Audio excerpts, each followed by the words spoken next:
Mirror matches can be a scary thing for a lot of people. That's when their egos are at the highest. Is, am I the better player of this character? Are you the better player? I want to cover mirror matches in a different way. I think mirror matches can be not only one of the best ways to improve one's knowledge of a character. You can like steal people's combos, steal their situational awareness, but also it can improve your general fighting game skills, right? In a mirror match, you control the same options. You both have the same options available at every time. You both control the same ranges in neutral. So the match becomes a lot more rock, paper, scissors and like fast-paced guessing, which fighting games already kind of are fast-paced rock, paper, scissors. But in a mirror match especially, you can't control your opponent. Say you have a really long-range character. You can't just control your opponent from a distance. You both occupy that same control. And that can be a useful skill to develop, where you're forced to guess at a fast pace, or you find the ability to slow your opponent down just with your neutral gameplay. Fun ways to think of a mirror match. However, I don't think this mirror match is going to be as fun for the competitors. This was effectively, after pricing was settled, a $7,500 mirror match. Possibly more at stake, obviously, but that's how it ended up turning out with the placements. We're in the final group of Phase 1, finally, of our Esports World Cup recaps. And because some of them we did in pairs, some of them we did as single groups, I kind of have a little treat today where we just have Group H left, and I'm just going to take the time to go through each match one by one, kind of like a traditional PhiDX video. This is the bracket. Yeah, my birthday was 2 days ago from time of recording, so this is my little birthday present. We're just going to watch the matches. This is really exciting. Farzeen versus Mangja. Mangja, formerly known as Malgu in Tekken Tag 2. Went by Nameless King online in Tekken 7. That's where my handle comes from, Mainless King in Tekken 8. Kind of a play on that. And Farzeen, I actually played him in the Tekken 7 Tekken World Tour in CEO 2021. I think it was both of our first major tournaments, and he ended up beating me. He was Akuma, I was Noctis, and he's a lot younger than me, and he's very, very strong. Like, he has been... If you haven't heard of Farzeen by now, pay attention, will you? He's really good. Kaneandtrench and Sajawal are the two headliners for this pool, both Yoshimitsu mains. Sajawal out of Pakistan on Team Ashes Gaming, and Kaneandtrench from the UK, a legacy mainstay, Yoshimitsu. And we'll be super looking forward to that match. But first, we have Mangja versus Farzeen. Versus Farzeen. And the only thing I looked at before these matches were kind of the length, like how long these matches were. But this is going to be, because they're short enough, I get the chance to actually look at these. So Mangja, a longtime law player. I used to study him in Tekken Tag 2. Gets the first slide after 10 seconds of almost nothing, and then up forward 3. Now, Farzeen has this impressive ability of changing his timing to an absolute almost random pace. You can see how he was losing almost that entire match, and now he just starts winning tons of HP back. Heat dash for chip, then he dash blocks, does nothing, ducks the string. Here's the heat smash. He's defending down jab with down back 2. Victor doesn't have a traditional down jab. He just has down back 2. Mangja with the strangest combo known to man, and then a while standing 1+2 to end from Farzeen. And notably, this is, I think, Mangja's first large international tournament. Like, yes, he's traveled before, but in Tekken 7 and Tekken Tag, I believe he mainly stayed in Korea. So the fact that he's sponsored by Fnatic and showing up to the Esports World Cup is very, very impressive. He's a very skilled player, but I think I did preview some of the matches. You know, and what I saw is, I think the nerves started getting to him. We see unconventional punish drops and combo drops, and I'll point that out as it comes along. But here, Farzeen is up 2 rounds. Just getting a lot of high reward damage. See, like, missed punish on the minus 14, down 4-2 there. Low parry. Farzeen, even though he is a younger player, even though his breakout was more Tekken 7, you see a lot of competitive prowess, and I think that comes from his Pakistan grinding amongst the best players, and he deserves a place there now too, putting out really good early performances in Tekken 8 and obviously showing up at the Esports World Cup here now. Even though he's not on a main character, right? Nice duck and launch. He was on Akuma. People thought he maybe not be able to transfer his skills. Here he is with Victor, dominating. And there it is, right? He's just a simple 3-0, and it just didn't look like Mangja could get started, and when he did get started, he would like drop the combo. He started getting low parried. So let's see if he settles down a little bit here. Right? Sometimes you get 3-0'd, sometimes you don't know what happened, and you still have time to change it up. 3 rounds is a decent amount of time, right? And this game is more interactive than Tekken 7. You don't get blown up instantly for a counter hit. Like even with this counter hit, slight inaccuracy on the combo there. But even if he got the full combo, it wouldn't have killed Farzeen and put him in like a last hit situation, right? Okay. Mangja in heat eats a sidestep 1+2. This combo's gonna hurt. Farzeen goes for the Okazemi Ender. Nice sidewalk. Here's a wall splat. Nice. I can't help but feel like maybe he could have gotten more, but I'm not a law expert. Which was really weird. Nice Dragon Hammer taking plus frames. Couldn't kill with the down 4. Very strange input from Farzeen. Backswing blow, still making the next play. And that's the really cool part about Farzeen, is when he makes a mistake, he's on to the next play. You don't see him dwelling, right? Immediately went for the backswing blow. Luckily, Mangja takes the round. 1-2, down 2-0 on block, so either player's turn at that point. Mangja playing around a bit more with slides now. Nice low poke. 1-1-2. Down 4. Okay, great lead this round. Half HP of all permanent health. He is killing it this round. Ooh, went for a raw nunchuck. Didn't duck the second hit of that string. Uh-oh, got counter hit during a heat burst. That's the annoying part about Victor, is even though that move is launch punishable, it's so worth it on counter hit that it's always a threat. Stays down. Oh my goodness, he just got hit. How did he get hit? Did he hit a button? And now it's a 1-1. Draw down forward 2. Minus 14 again, but so worth it for Victor to put out because his combo damage is so high. And if you start respecting the mid, even though he doesn't have crazy lows, it gives him a lot of time to do whatever he wants. Whoa, float with a wild rising 1+2. I did not know that was a thing. And he's ready to convert it. Look at this combo. Canceling the EI stance. That was beautiful. Down forward 1-1. No launch. He ducked it. Oh. The slight inaccuracies costing him so much. It would have been a long hill to climb to get back up, sure, but the fundamentals never really go away. Punishment, with punishment, ducking strings, but it's hard. Like even at the top level, people struggle. That is a new thing there. We'll rewind that. That was Victor's new parry. Down back 4, running 2, goes into stance, cancels. Farzeen is freestyling on him, not bothering to hit confirm. The up forward 1, nice flip kick from Mangja, gets the combo this time to the wall. Heat is gonna expire. Oh my god, he has like 1 chance and that's it. It's gone. Wow, Farzeen a clean 2-0 in like 5 minutes. That was crazy. Look at this situation here. Running 3. Victor does forward 3. It's his perfumer stance transition. He does it manually, and they added a punch parry. And that gives him a guaranteed heat engage. I have not seen that go off yet. That was really, really sick. And then, yeah, just even though Farzeen would take some combos, take some counter hits, he just kept his composure. And when he needed to get his damage, he got his damage. I wish I had a more sophisticated explanation for you, but sometimes it's really that simple. You land your punishes, you get your damage, get your combos. That's Tekken. Now it's time for the $7,500 money match between Kaneandtrench and Sajawal. Now, if you remember Arslan Ash's pool run earlier, spoiler warning, his controller malfunctioned, and he ended up using Sajawal's Quanba Obsidian with, I assume, a Crown 309. He probably used Sajawal's because it's the same lever. I have never, prior to this tournament, I had never watched Sajawal play. Yoshimitsu in this game is in an insanely strong position, and I hate to say it because I would like to be a Yoshimitsu player. He fits my style very well, but I have to be honest, this character is extremely OP right now. So what you will see in this mirror match is both players abusing each other in very, very, I want to say, karmic ways. Both of these players are piloting a character that is so scummy that they both deserve what happens to them.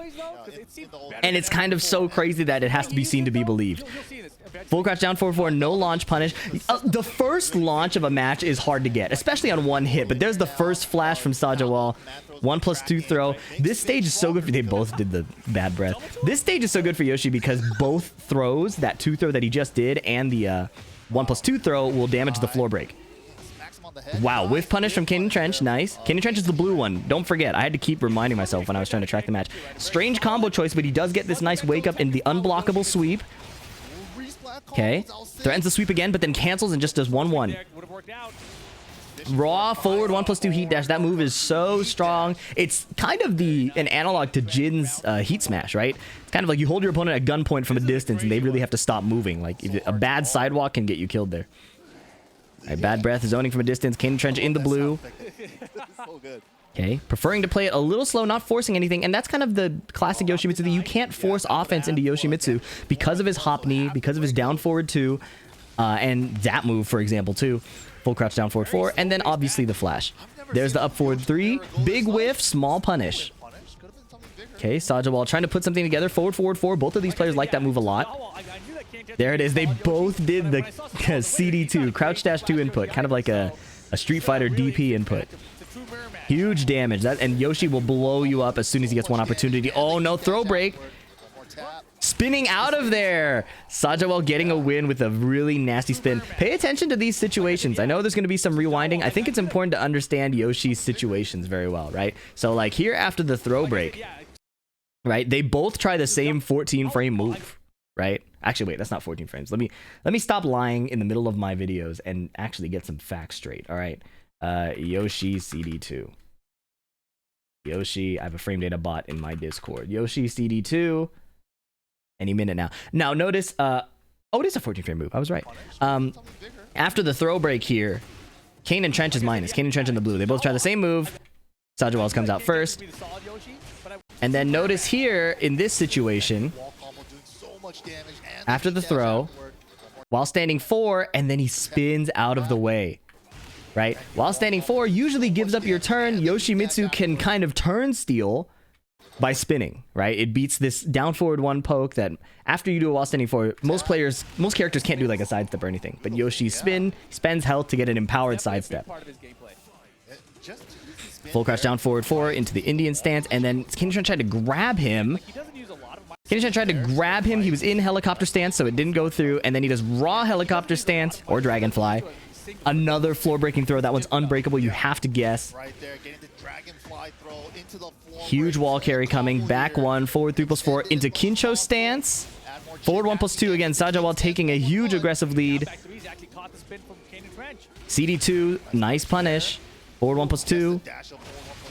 That's a homing option. Really, really nice. The throw is broken by Sajawal. Look at how the lead is completely closed. Kaneandtrench now completely in the lead. Flash trading there. Nice. He beat the helicopter unbreakable grab again. Kaneandtrench outplaying these micro situations that matter a lot. 1 jab, 1-1. Spinning out of the way. Forward 4. Nice punish. Gets a bit more frame advantage. Raw helicopter mid. That stuff is really, really good. And then he gets flashed out of a heat engage. He was plus 17 and got flashed. That's obviously a mind game because you can frame trap the flash there. It's just Yoshi isn't a straight up mix-up character like that unless you get this wake-up wall situation, and that's where it starts to get ugly. Here we go. Kaneandtrench still in heat. Strange combo ender there. Didn't get the just frame. Forward 1+2 heat dash. Interrupt. Doesn't duck the second hit. Doesn't break the throw. Not forcing anything. Sajawal looking for an opening. Oh, he ripped. I don't know why he did that. This is a counter hit string, right? If you counter hit with this back 1 and then flash, you get a combo. But he didn't counter hit Kaneandtrench. He just hit him normal hit. In this game, there's a big counter hit spark. It's like a diagonal pink slash, and that didn't show up here at all. So Kaneandtrench simply blocks and kills. So Sajawal trying these proactive ways to get back in the game. Kaneandtrench finding small outplays that really add up. Game 2. 3 slide 4. This is an important situation as well. I'm going to rewind one more time. 3 slide 4. If Yoshimitsu elects to go into Dragonfly by holding up, you can jab him out of every option. Right? This is not a plus frame transition. You just have to be really sharp because Yoshi can choose not to Dragonfly and then duck under your jab. So it's like a mini mind game. But in this case, if you have sharp reactions and see that they went airborne and jab them, it's way worth it. Kind of like, I wouldn't call it fake offense, but it is like decent risk for Yoshimitsu. And Sajawal is running away with this one. No duck from Kaneandtrench, and then a simple down 4 to kill. Sajawal's getting away with a lot of 3-1. Admittedly, the mid into the extension is a little scary, but like you have to show them that you're not willing to let them go into stance for free, get free chip damage, things like that. All right, Mangja spin kicks, forward, forward, spinning out of the way, no sword out, so the move misses. Down forward 2 from downtown. Max range down forward 2 though. Look at this wall carry. Yep. Heat burst to stabilize the combo, and then he thought he was farther from the wall, so he went for a bit of an extension there. Finds more hits with Mangja spin kicks. Forward 1+2 clips Kaneandtrench. Nice ender. And then the free mix-up. Because they're stuck waking up, they can't jab him out of the stance. You have to guess. And that is effectively the low option. If you don't duck, that is going to hit you for sure.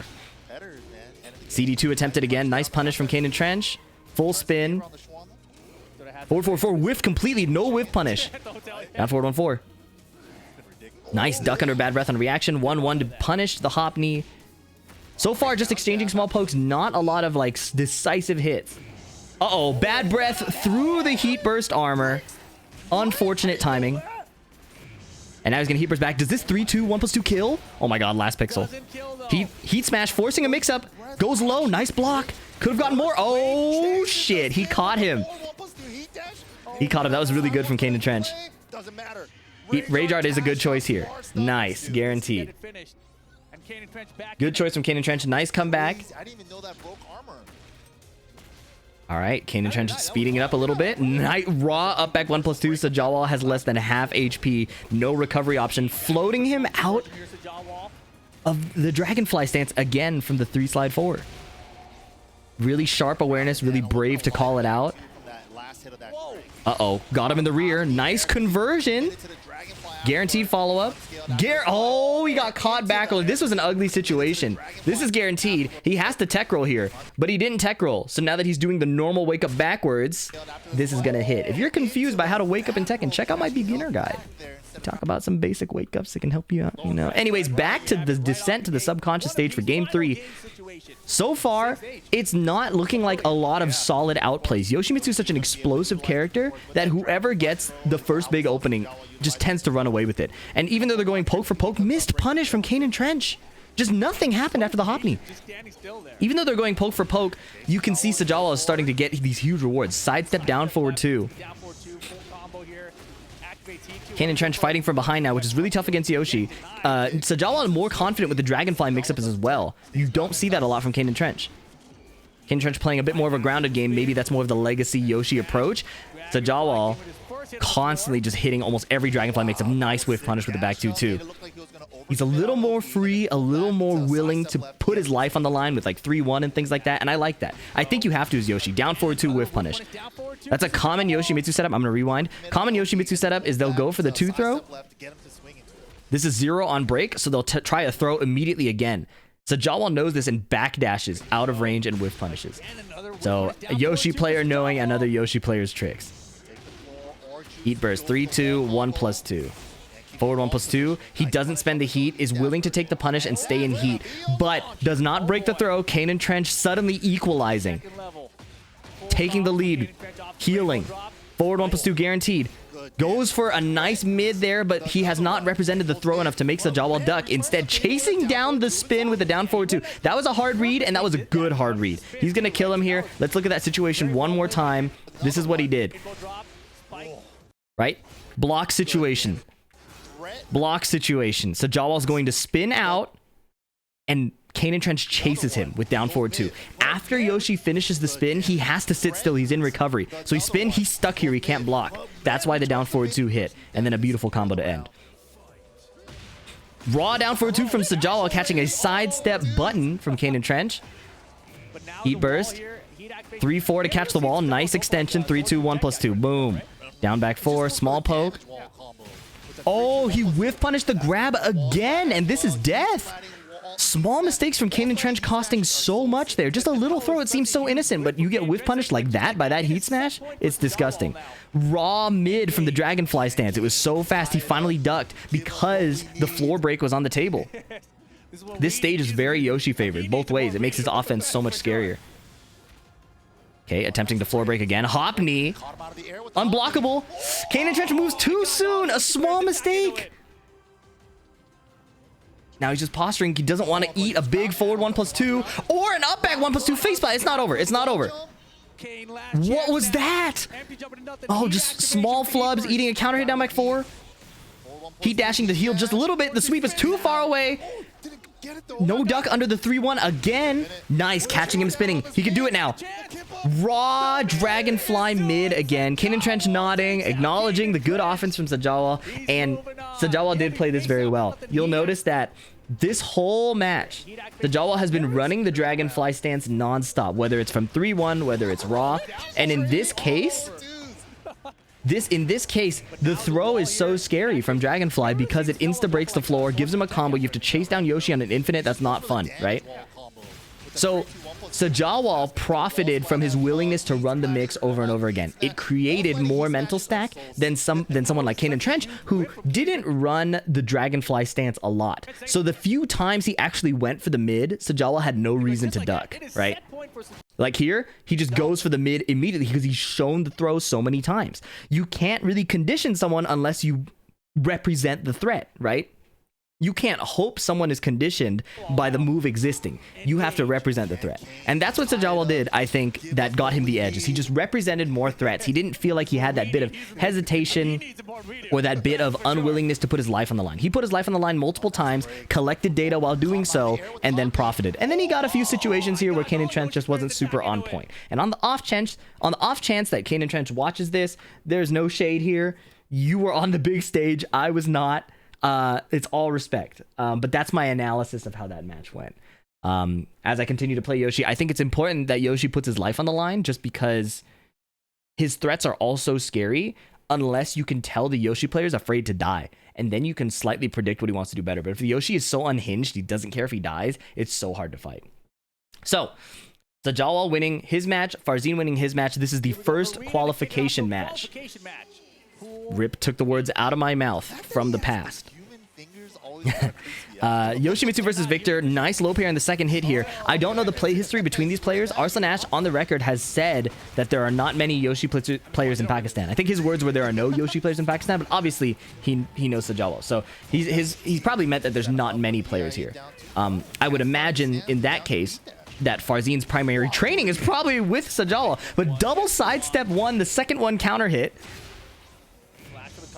This is going to get to the wall. I think 3-1 is what he needs here. Yep. And then jab. Nice. Look at the HP that he took. Goes for the mid.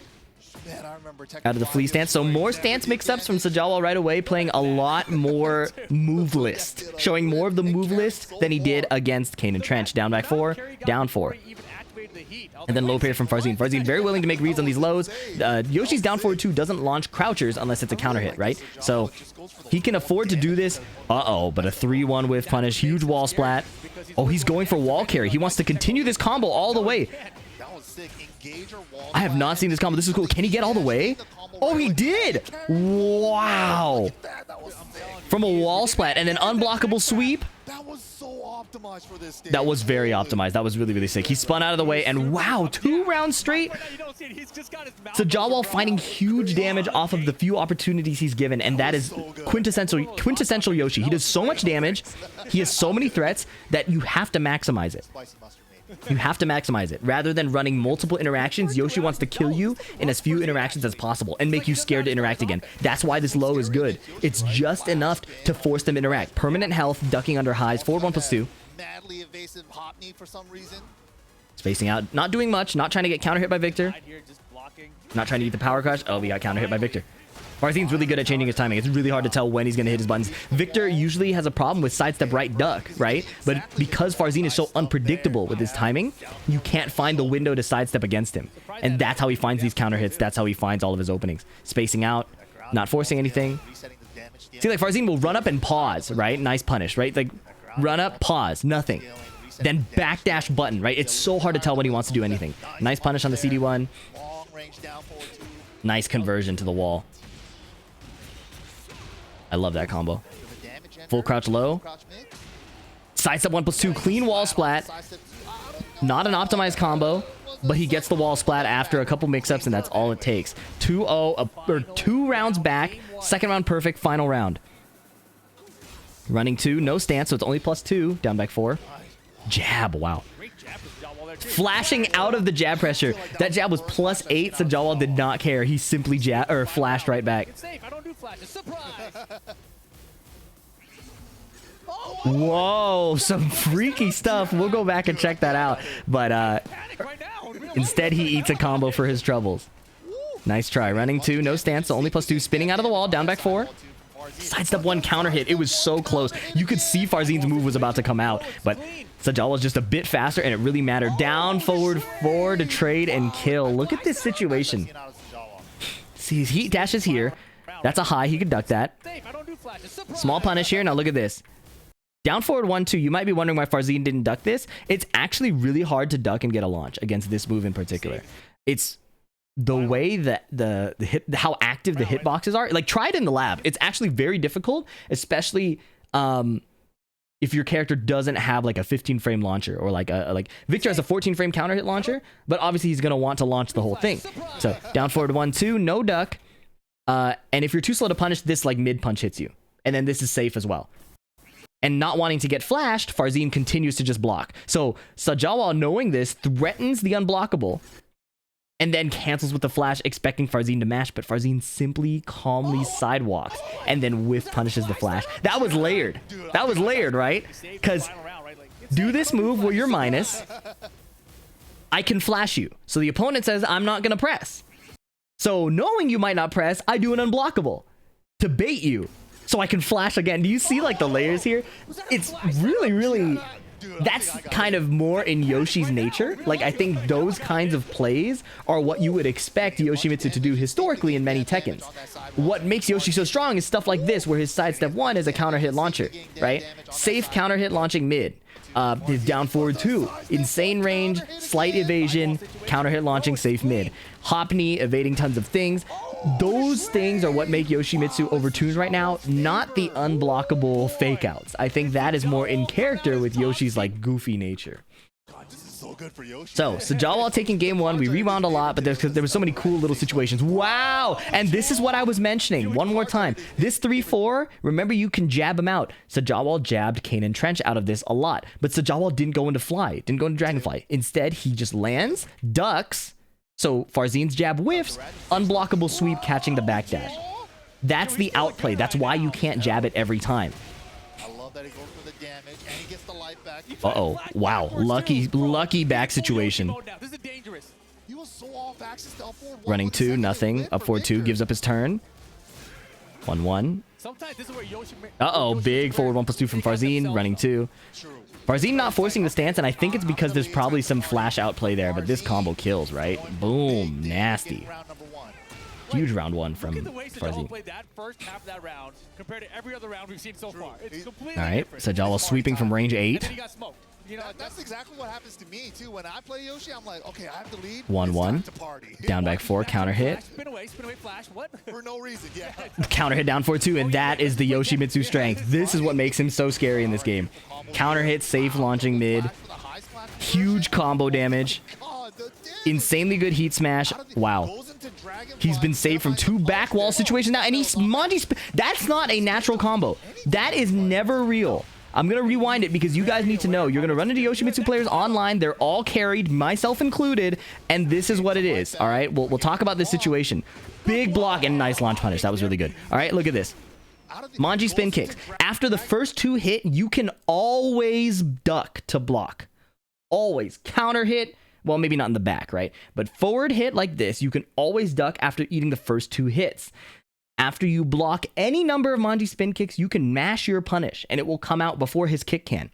What Farzeen is doing here is he's afraid of eating the wall splatting mid. The PS5 has a bit more delay. The stream setup has a bit more delay. He doesn't trust it enough to put in the duck. So he stays standing. This is like a offline laggy setup abuse tactic from Yoshimitsu, or an online laggy setup, right? Like, it's abusing the idea that somebody doesn't want to get wall splatted by the mid kick. Okay, so you have to input the block here. As soon as Yoshi stops spinning, you stand back up, right? But you can see this kick, as soon as you block a spin kick, you can mash your punish, you get it out. 12 frames, okay? Sometimes you can mash the 13 frame punish, but if he whiffs the first spin kick, then it will interrupt you. So don't risk it. Take your 12 frame or your 11 frame while standing punish. It'll work every time, okay? Anyways, that's what leads to his death here. He does 2 down back 4s. I believe Sajawal blocks the 3rd one. He blocks the 3rd down back 4. I like that Farzeen was brave enough to keep doing it. I think that's important. For both Victor and Yoshi, you have to be willing to die. I think that's what makes these characters work. Is they're so annoying to fight because if they play like they don't care about dying, then it's hard to predict what they're going to do. Right? Launch punishable low, but so high reward on counter hit. For both characters. Duckable strings, things like that. Full range, full crouch down forward 4. Oh, gets clipped by the heat dash. Punishable string takes a small 12 frame punish. Big whiff from a distance, but out of range of Farzeen's punish. Nice, he floats him. He floats him out of the dragonfly stance. Putting out mid hitboxes to kind of float Yoshi if he goes into raw stance is a weakness of the stance. But if you're trying to hit Yoshi preemptively, that's what lets him do his down forward 2 and other counter hit options, right? So it's damned if you do, damned if you don't. Running 2. No sword stance, meaning his flash is 2 frames slower, but gives a full combo instead of just a heat engage. There it is. No sword flash.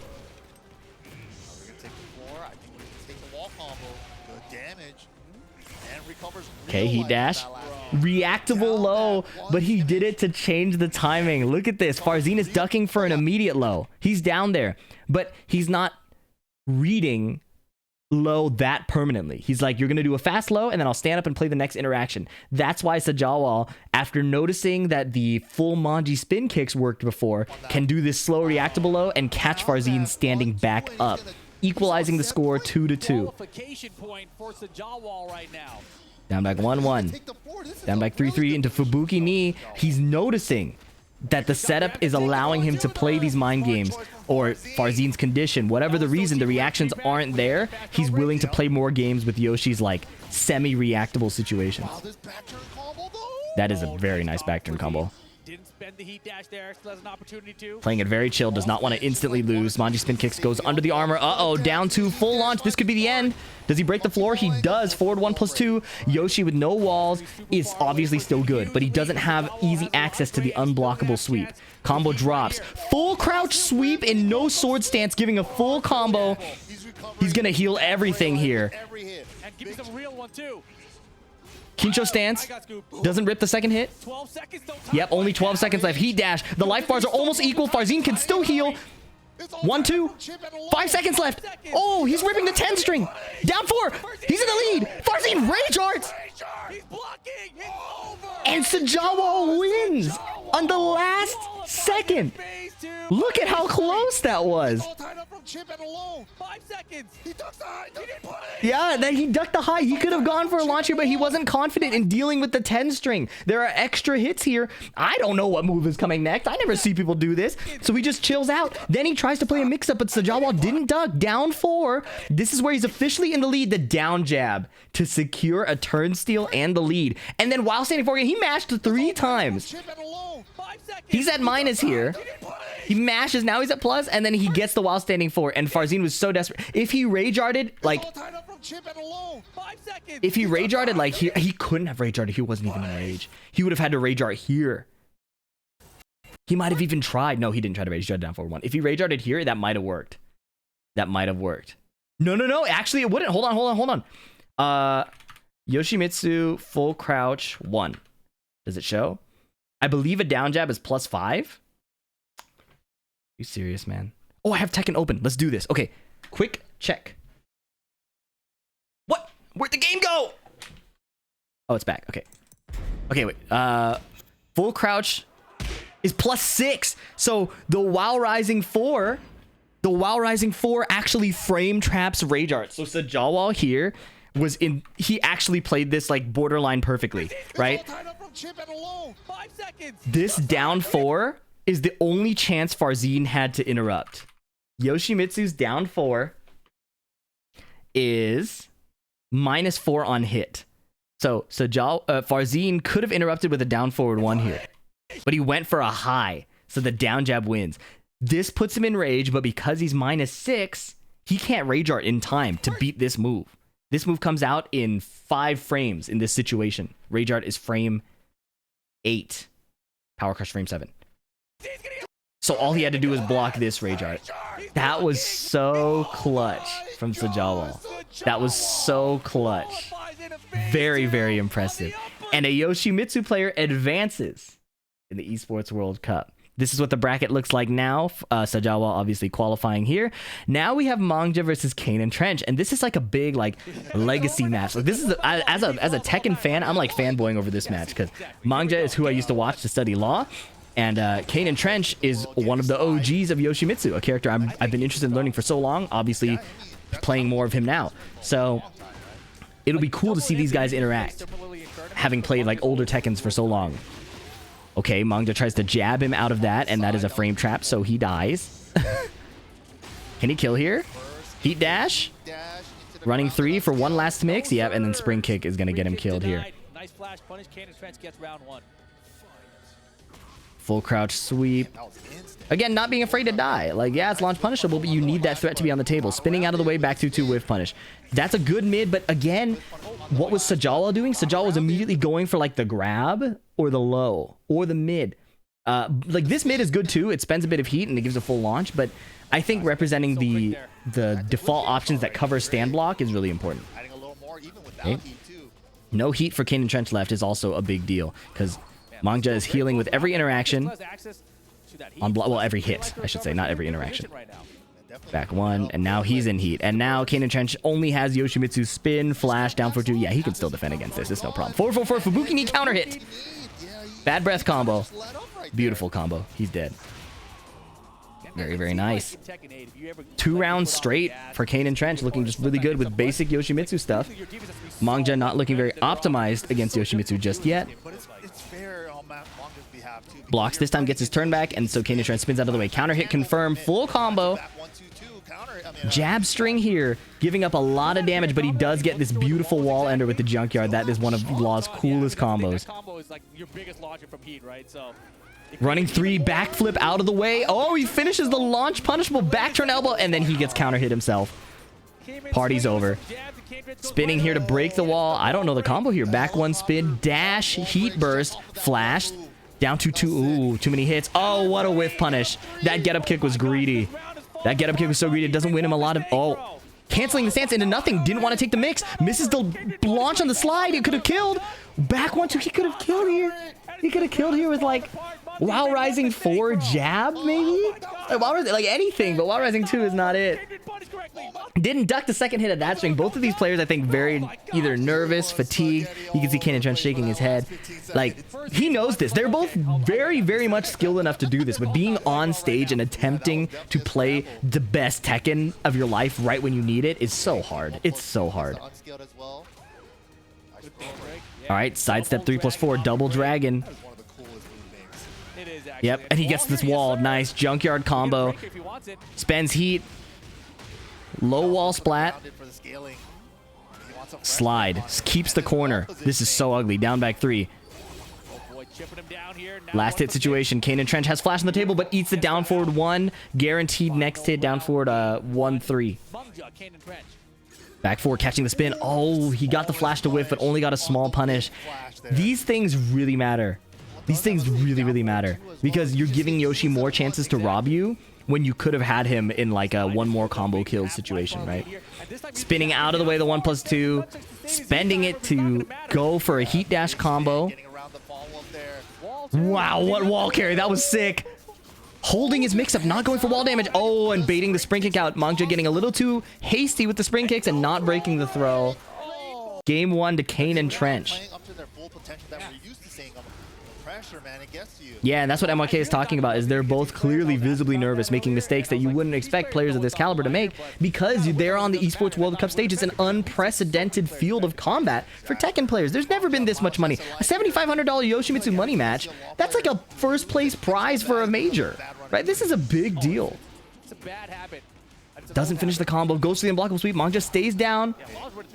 It's also worth noting that the Yoshimitsus that Mangja would practice against, namely probably iMusician, I don't know many other Yoshis in Korea, would play so different from Kaneandtrench. iMusician is one of the craziest Yoshimitsus out there. Kaneandtrench attempts to play one of the most solid Yoshimitsus out there, right? So,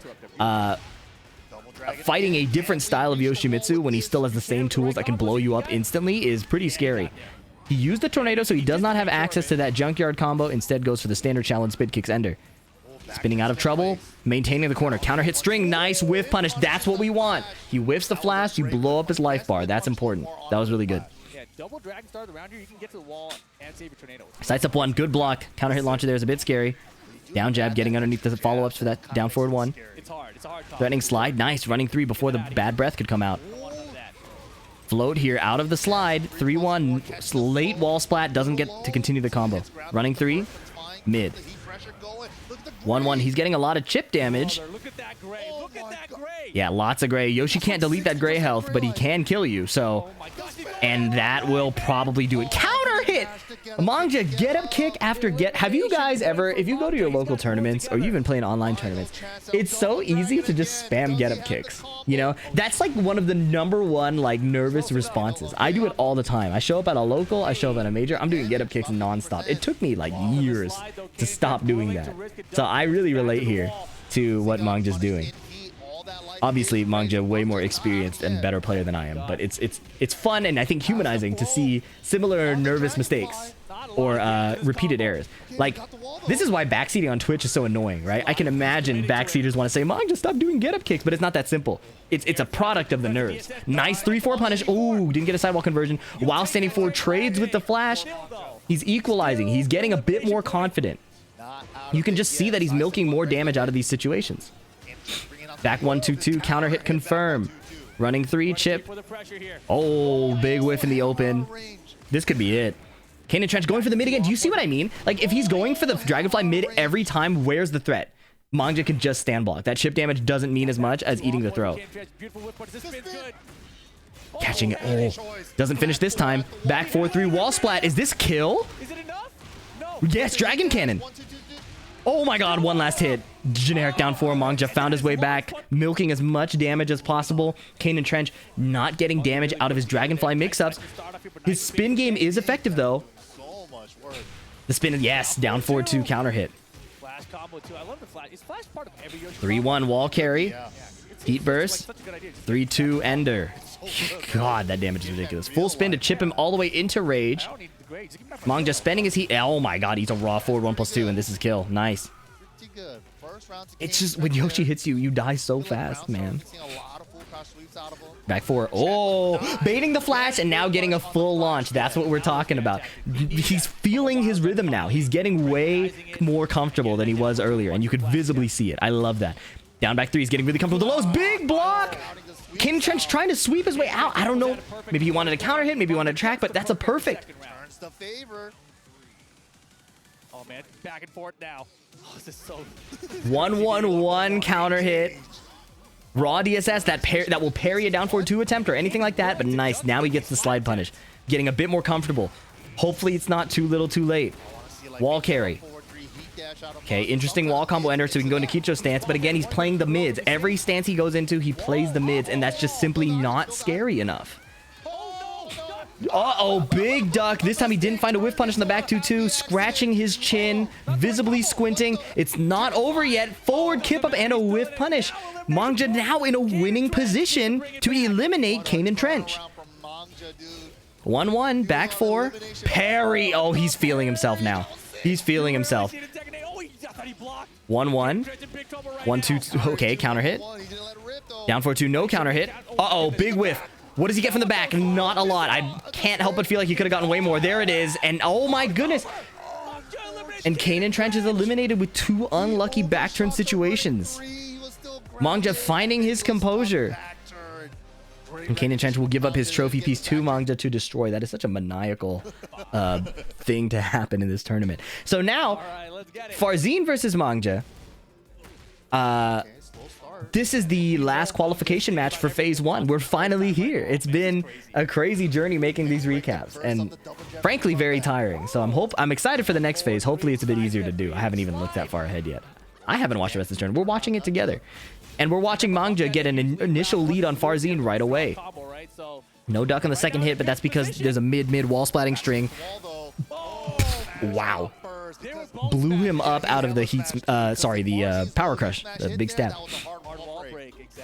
Now, what's fascinating here... Wait, sorry. Oh, it was Heat Smash. Sorry, it was not. Oh, wait, no, it wasn't Heat Smash. It's Power Crush. first. They were both smashing. Yeah, he hella smashed too. Because if Farzeen's low, he smashed. I disagree with the analysis. They both heat smash because they made the glass crackle effect. That's only if a parry's in effect or a power crush. Anyways, that's not important right now. Fighting for elimination point. Farzeen, nice hit confirm on the up forward one.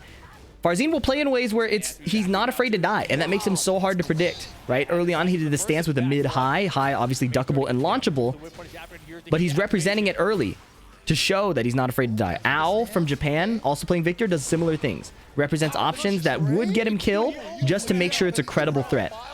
He wanted it so bad. Expulsion raw to beat a run-up heat smash.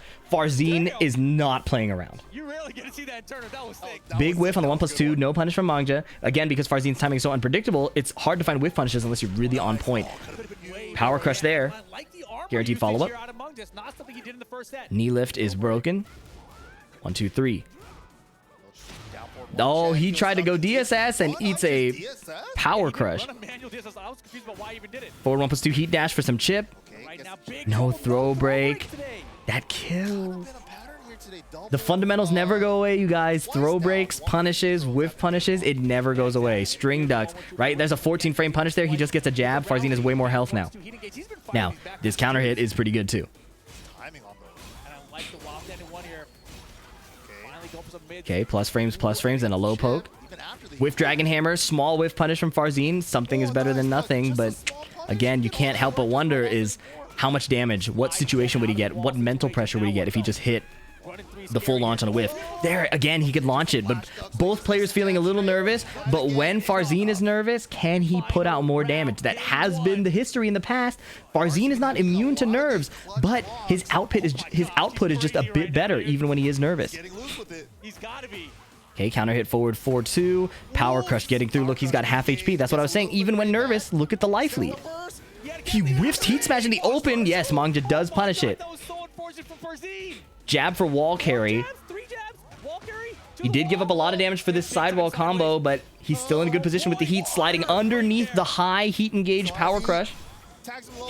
Heat smash. He's got a final mix-up situation. He plays a high instead of a mid or a low. He played a high. Okay, back two. Down. Nice block from Farzeen. Big. Oh, what? You can launch that. And he got low parried. Oh, he didn't even need the rage. He killed that wall comp. Look at this. They nerfed this move to have less pushback to become easier to launch. It could have been down 4-2. It could have been 3-4. It could have been 3+4. But under the pressure, he 1-1-2s, and you can see how much life Victor has left. He literally could have killed with any other punish. So he runs up and tries to kill with a low poke. Farzeen finds the low parry, and Farzeen doesn't even do the best combo possible. It looked ugly. Like, it looked like it would drop, but he manages to get that last grounded scaling hit. Game 2, Mangja clearly needing to refocus a little bit. Again, hard to fault these players. They are better than I am. They are at the Esports World Cup, or they were. I am sitting at my desk at home in the United States. The caliber of play is obviously higher than mine. However, the fundamentals never really go away. Now, Mangja, when confident, clearly can run away with it. But Farzeen is so battle-hardened at this point. He's fought so many people. Nice sidestep on the 1+2. He's fight so many hours in Pakistan. He's traveled so much now, and you can see the expertise coming into play. Even when he's visibly nervous, he's still getting the hits, getting the damage, getting the punishes. Playing the game a little slower, respecting the heat, trying to find that counter hit 1+2. Nice block on the low again. Big low. Chipping him down into rage. And look at that hesitation. Look at that hesitation. After this, look at how Farzeen does nothing for multiple interactions. This is what makes him so hard to fight. But Mangja found a great counter hit Dragon Hammer on the throw attempt. That was pretty clutch. While raising 1+2 and then raw up forward 3, catching Farzeen either moving or ducking. Farzeen just chilling out. Then he puts out the armor move. Then a counter hit down back 4. Finally ripping a hitbox, right? Such an unpredictable player. It's really fascinating to watch. Strong aerial tailspin to get the wall splat. Great combo optimization. Safe combo ender here. Goes for 4 catch miss. Gets spring kicked. Mangja still insisting on get up kicks and spring kicks. Sometimes you just have to keep killing somebody for it. He's stubborn. Nice throw break. While rising 1+2. on Mangja's side. Down forward one, faking out a multiple string, like the 10-hit string option, and then just doing a raw down forward two that did counter hit. Mangja now 2 rounds up. Farzeen, from barely coming back in the last game, is suddenly 2 rounds down. So can he find a way in? Can he find a way to stabilize? He's just been moving around getting counter hit a lot. Oh, there is his counter hit. Okay. He's made the timing adjustment. 4-3-2 wall carry. This does a ton of damage. Heat burst. Goes for an Okazemi ender. Oh, Mangja stayed down and eats a huge follow-up. Getting refloated again. Wow, the damage. And then a full crouch low. That was launch punishable. He didn't care. He did it for the game. So hard to predict somebody who's not afraid to die. Low parry. Uh-oh. Now he's feeling it. He's locked in. Bon appetit. 1-2. Interesting wall carry option. Up forward 1-1 wall splat. Now the Okazemi ender. Mangja stayed down again. What is he going to do now? Farzeen still has heat. He's the launching. Oh my, expulsion over the Dragon Hammer. And Farzeen seems to have found his rhythm. He gets the first hit and he runs away with the Okazemi. If he can find that counter hit. Down back 4 or the 1+2 or the raw down 4-2. He just needs to find the one big hit to start it all. If Mangja stays in control, he can win. Some mix-ups, no sticking damage. Down 1. Okay, hang on. Mangja is doing great. Now he activates heat manually. So does Farzeen. Threatening slide and then walk up down back 3. Farzeen, one big hit will end the game.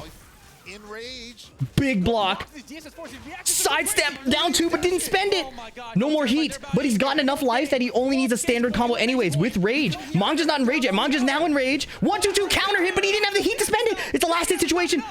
Block. Oh my god, he exposed him and then he spring kicked and died. Oh, that could have gone either way. That really could have gone either way.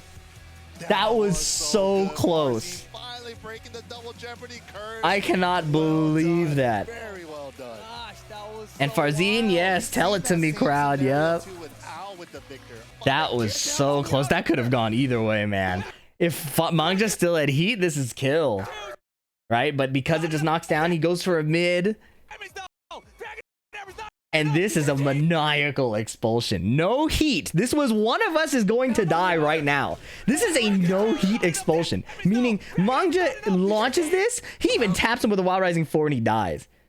But Farzeen smelled blood in the water and Mangja going for spring kick here because there was a moment in history. I don't have a clip. Maybe if a YouTuber can link a YouTube comment. Somebody can link in the comments the clip where this exact situation happened. Ao went for a down 4 and Joka spring kicked and dodged it in the slow-mo. So this is a point of trauma, I think, for Victor players, and Farzeen being aware of this plays the down 2. I don't know if a toe kick would have killed here, but he answered the spring kick intentionally there. That was really good. And that's it for phase 1. We are finally going to phase 2. This is the final bracket for Group HH. Thank you guys for sticking along this long for all of these recaps. More to come. I'm excited to get to the top 8, which are all first to 5. Hopefully you've enjoyed these recaps. Please let me know in the comments if you have. Leave a like as well. If you got nothing to say, leave an emoji. That helps me a ton. And I'll catch you in the next video. Peace.